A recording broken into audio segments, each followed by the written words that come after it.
Hey there, welcome to Embers Only Barbecue. Today we're going to show you how to set up your Kamado Joe Jr. Breaking down what we got inside, we got our guide to Kamado cooking, our Joe Jr. top vent, a grill gripper, the cast iron fire grate,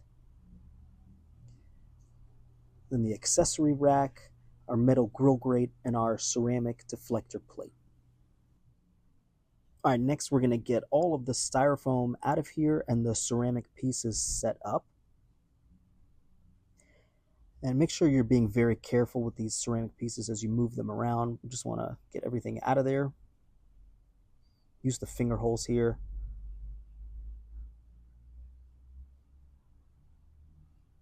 And then once everything is out, I like to give this a little bit of a wet wipe just to get any little styrofoam pieces out of there. The rest that are stuck in there, we're going to burn them out in our first kind of opening clean burn. And then from here, we're going to set up the firebox. So you want to make sure that this cutout is facing the bottom front vent that's on the outside of the grill, and that's all about your airflow. And look, be really, really careful handling the ceramic pieces here because they can take 1,000 degrees Fahrenheit, no problem, but if you drop them, they can break. So we're gonna put in our ceramic ring on top of that and try and be equidistant from the outside ceramic pieces of the grill here. You want this to be as even a ring as possible. And then our cast iron fire grate goes on top of that. And then this is a completed firebox. This is where all of your charcoal is going to go. The ceramic all around is going to hold heat incredibly well.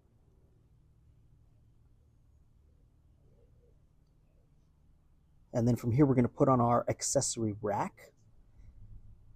Now, if you wanted to do indirect smoking, this is how your ceramic deflector plate would sit. It's just kind of right on top of those 3 tines at the bottom there. That turns this into more of an oven or a smoker. That's indirect heat. If you want direct heat, that accessory rack goes right down on top of the charcoal. So it would sit like this.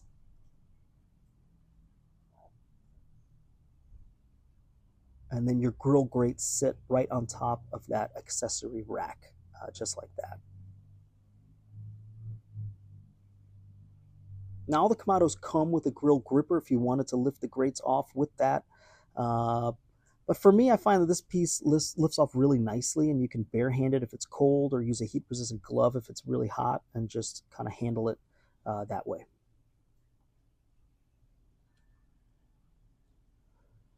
All right, now this is totally optional. This is an additional accessory that you need to purchase. It doesn't come standard with the grill, but I love cooking with charcoal baskets on my Kamado Joes. I did this with my Classic 2 and love the results. I mean, basically, Kamado cooking is all about airflow. So if you use the charcoal basket, all your charcoal sits inside there. You can remove that cast iron grate on the bottom.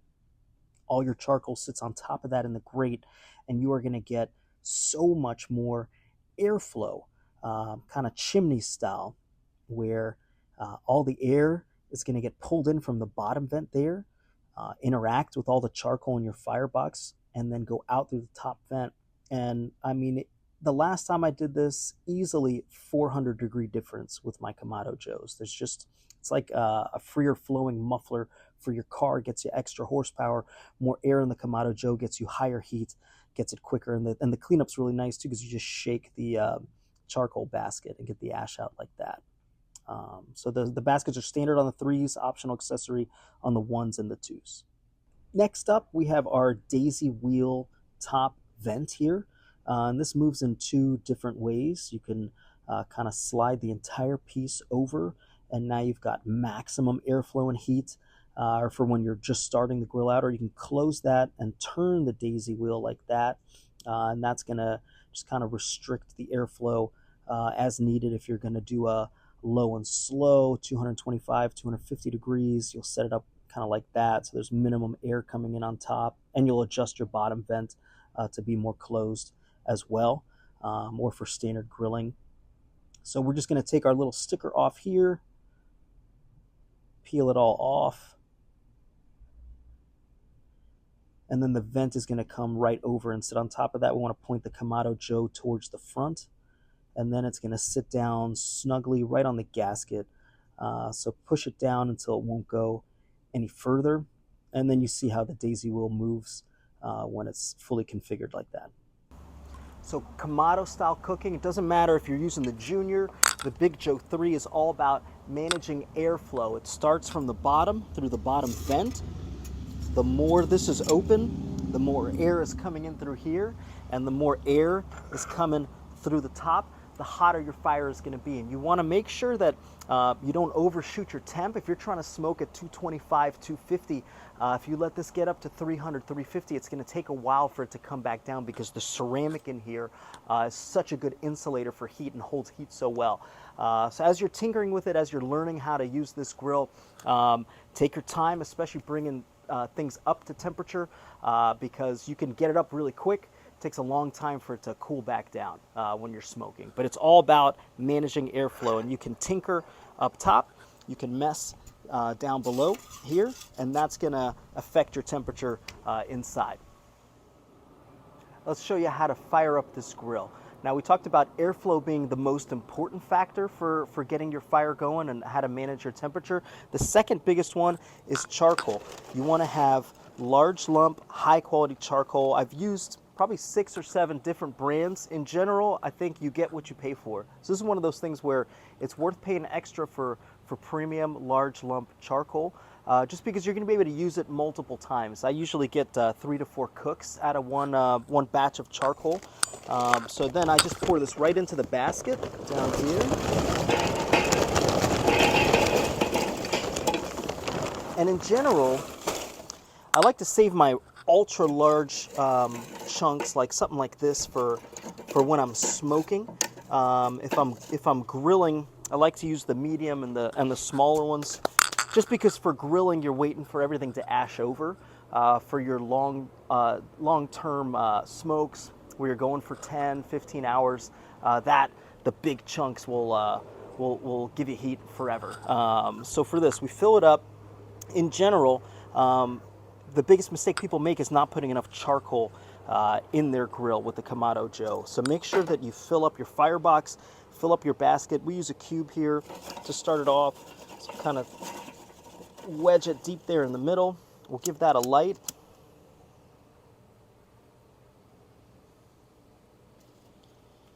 Now for the Junior, I think you only need 1 of these cubes. For the other ones, we usually use 3 and triangulate those. And then we'll put 1 piece just right on top. And we'll let that start to heat up. And then we're going to leave this wide open. Bottom vent will be completely open. Lids open for about 10 minutes so we can get that fire started, and then we'll show you next. This is up to you. Usually for me, while my fire is getting started, I'll put the grates back on. So I'll get the accessory rack down, and then I'll put the grates down as well. And especially once you start cooking a lot on this thing, you're going to get gunk on this. It's a self-cleaning grill. So as the fire builds up, it'll burn off anything that was on there previously. And for newer cooks, make sure you clear out all the ash from your previous cook, because again, it's all about airflow. So we're maximizing airflow coming down through here, spreading itself throughout, and then it gets sucked out through the top. Our cube has been lit for about 10 minutes. So I want to show you a couple things. One, I mean, this burn we're doing right now is just to get anything that's inside the grill kind of burned off. So it's a cleaning burn. Now, what you could do, if you're going to be smoking, you'd have your ceramic deflector plate underneath here, laying down on here. You could add in wood blocks for that extra beautiful smoke. That's what the Kamado Joes are known for. If you wanted to go really high heat searing, like 800-900 degrees plus, you could fill up your firebox up to the brim. So you could add more charcoal probably after you have your accessory rack down and really fill this thing up, because the more fuel you have, the hotter your fire will be. And you want to have it full if you're going to be smoking as well, because that way it can burn long term. But for this one specifically, we're just doing a nice clean burn just to get everything that might be in the grill that we don't want out. So 10 minutes in, our cube's burned down. I'm going to close the lid. I'm going to open my daisy wheel all the way. And I'm going to take this to about 600 degrees. We're going to run that for about 20 minutes and get this thing cleaned and ready to cook.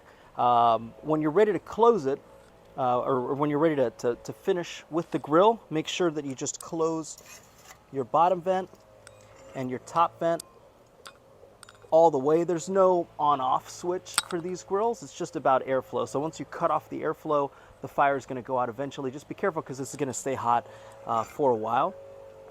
You can use heat-resistant gloves to help you with these as well.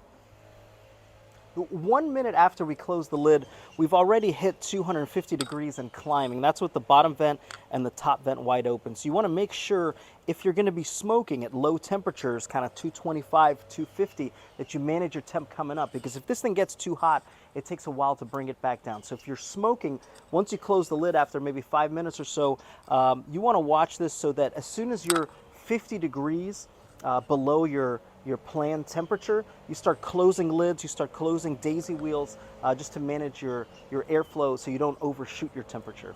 So that's really important. But for us, we're going wide open. We're already at 300 degrees, so just since we started talking to you, it's been up 50 degrees. This thing heats up really quick. If you want to manage it for kind of grilling temperature, you'd close your daisy wheel like that, and you can go kind of wide open with your holes. That's usually a nice grilling temp.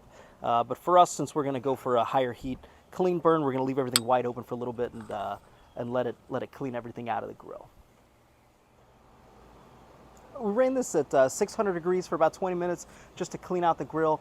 And then I went wide open just to see how hot we could get this, just out of curiosity. So we're already past 800 degrees here.